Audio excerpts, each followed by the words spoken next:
Hi, you guys. Karen Curry Parker here with your weekly Human Design Evolution Report. This week, we are going to explore the creative process and revisit the idea of what is creativity.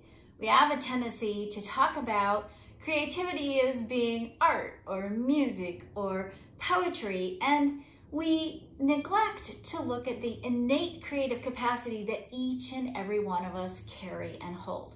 You are creative.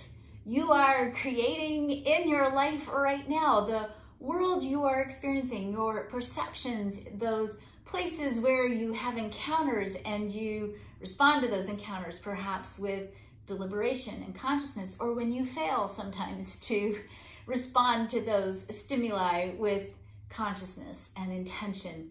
Everything in our reality is a function of our creative essence. And when we limit creativity to just being about art or music or poetry, we're forgetting that we are, each and every one of us, incredibly powerful and insanely creative.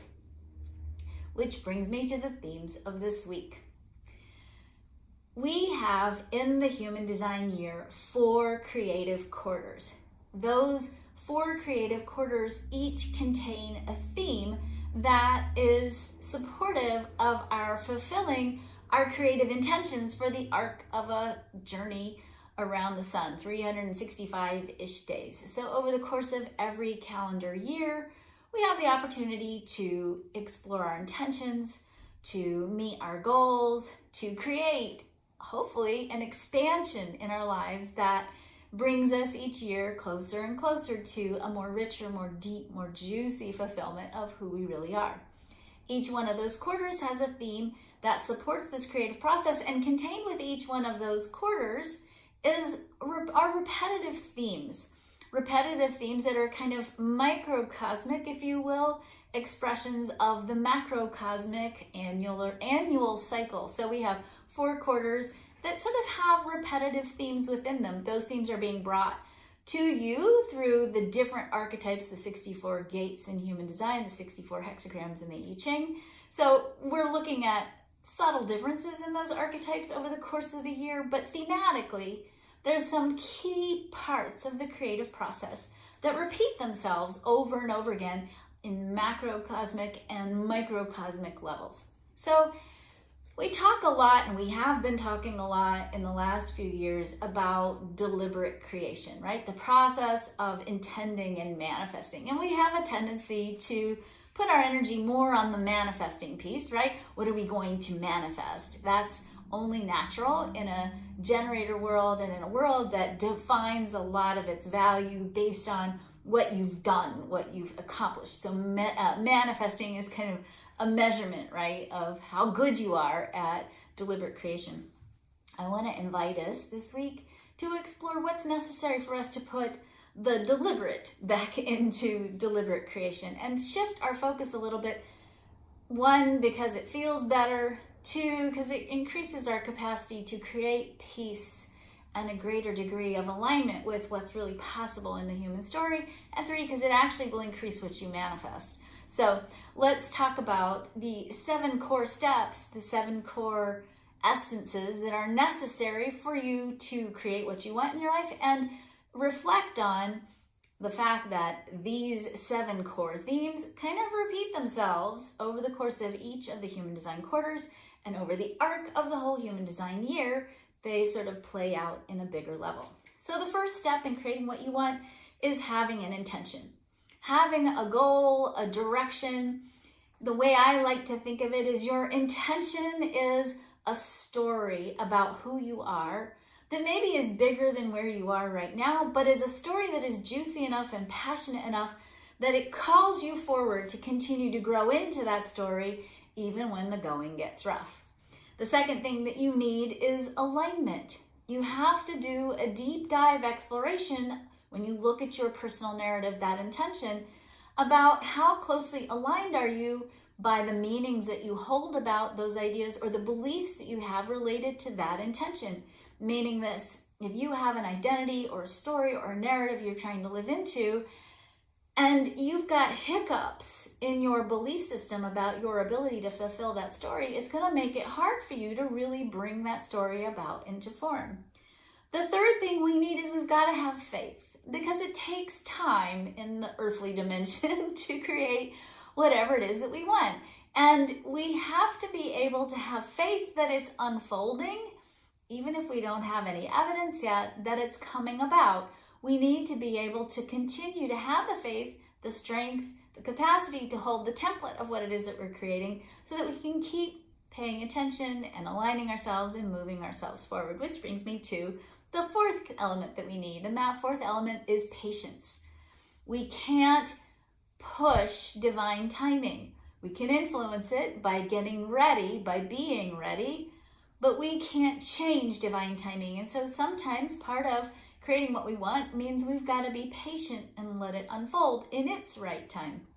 The next element is curiosity. The entire matrix within which you are swimming, which you probably, because this is sort of a trap of being in a third dimensional reality, you think is out there, is actually just an expression of all of you, inside and out, up and down. And this matrix that you're engaging with on a daily basis, on a minute by minute basis, is going to give you cues and clues as to what's the next right step to take to bring whatever it is you're seeking to manifest into form. So when we look at human design and human design strategy, what we know from human design is that every type, including the manifestor type, has a certain amount of weighting in it. And that weighting is really about giving you the time to explore that reality, that outer reality, and start looking for the cues and clues to show you what the next right step is.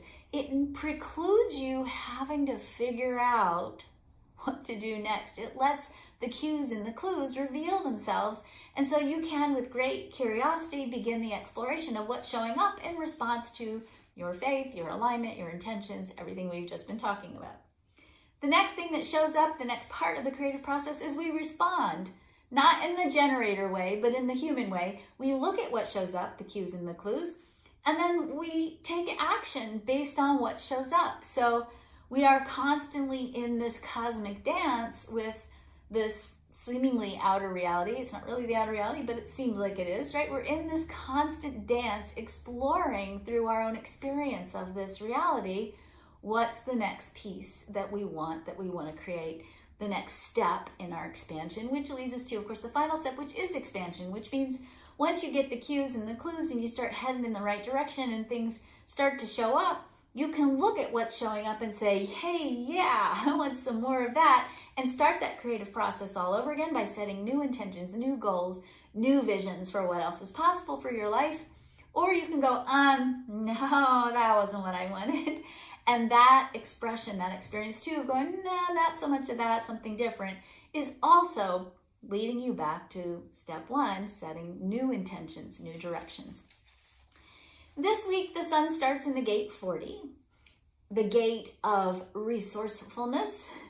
The earth is grounded in the gate 37, the gate of inner peace.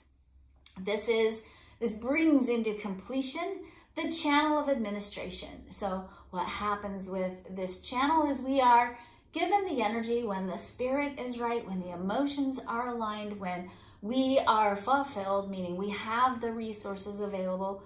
We then make agreements, we share, we partner with each other in collaborating around what we have and how we can best administrate it, right? This is what is the heart of community, the heart of family, and at the heart of our agreements in our more intimate relationships.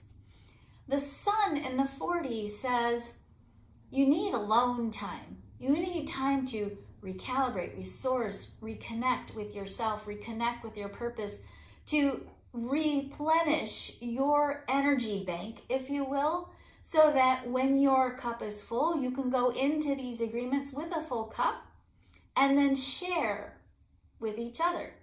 But there's a little bit of a red flag here, and that red flag says if your resources are not full, if your cup is empty, it's very hard for you to come into your community or in your partnerships and make good and healthy agreements. What tends to happen is we get into our partnerships when our cups are empty, and instead of saying, I need to go take care of myself, I'm coming to the table with not very much to offer, we instead oftentimes project onto other people or our partner, hey, you should be filling my cup. You should be coming to my rescue. You should be doing all the work. You should be making all the money. I'm tired right now.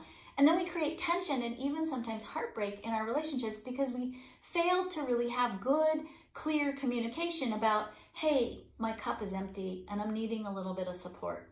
That gets even more complicated sometimes when both people or people in a community are all sort of empty cupped, if you will, and we're all trying to negotiate what we need and want and how we can share, and we don't have anything to negotiate with. So in order for us to create good, healthy, sustainable agreements and for us to have more to administer, more to share, we have to first be coming at these negotiations into community or into communion with each other with full cups. To be able to really give ourselves permission to take a break, a pause, whatever we need to do to get ourselves back into a state of recalibration, we have to be grounded in the 37, which is harmony, which is sometimes called inner peace. We need to find that practice, that boundary sometimes, that place that we need to set for ourselves so that we do have the ability through retreat to really get resourced, restocked, replenished so that we can come back to the table with a full cup and to be able to have high quality, high-minded, sustainable, abundant dialogues about how do we negotiate the collaboration and the expansion that we want to create. So this energy this week sort of correlates to the patience part of the creative process, that waiting piece, right? And the faith piece, right? If I take care of myself, I have the faith that I will cultivate more than enough, so then ultimately I'll be able to not only sustain myself, but sustain the people I care about. The sun moves on Thursday into the gate 64, the gate of divine transference, and the earth moves into the gate 65. Sorry, the gate 63. There is no gate 65. The gate 63, the gate of curiosity. So we move midweek into the energy of exploring with curiosity. Again, part of that creative process, right? This is step 5, exploring with great curiosity what's out there, what's happening, what else is possible, which clues and cues are showing up. What, with the power of my imagination, can I explore creating next? Big disclaimer here.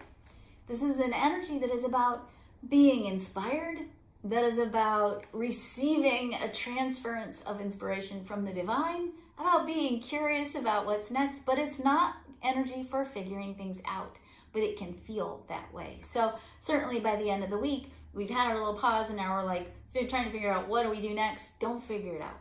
Be curious, be open-minded, be willing to be inspired. And even if you are inspired, don't worry about figuring it out. The rest of those pieces unfold in the creative process all by themselves. There's nothing you have to do to make this part happen. Couple of quick notes for the week. We have a full moon on Tuesday, Wednesday, depending on where you are on the planet. This full moon lights up the energy of the gate 37. Again, that harmony and inner peace.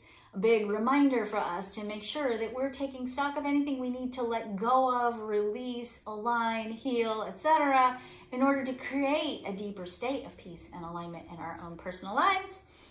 And we have 5 planets in retrograde. We've got Jupiter, Saturn, Uranus, Neptune, and Pluto all in retrograde. So that kind of is a bigger arching theme of cosmic pause, wait, show up, and just breathe and be curious. Don't do anything. This pause cycle is, again, a beam from the cosmos inviting us to remember that when we go into situations that require of us to be resilient, for us to be conscious and deliberate in the way in which we create, we have to go into those situations with our cup full.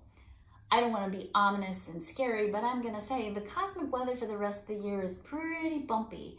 And for us to be able to be resilient, to be sustainable and endure and be able to cultivate the changes at hand, we have to go into that process resourced ourselves. So really do continue to do what I've been telling you to do for months now.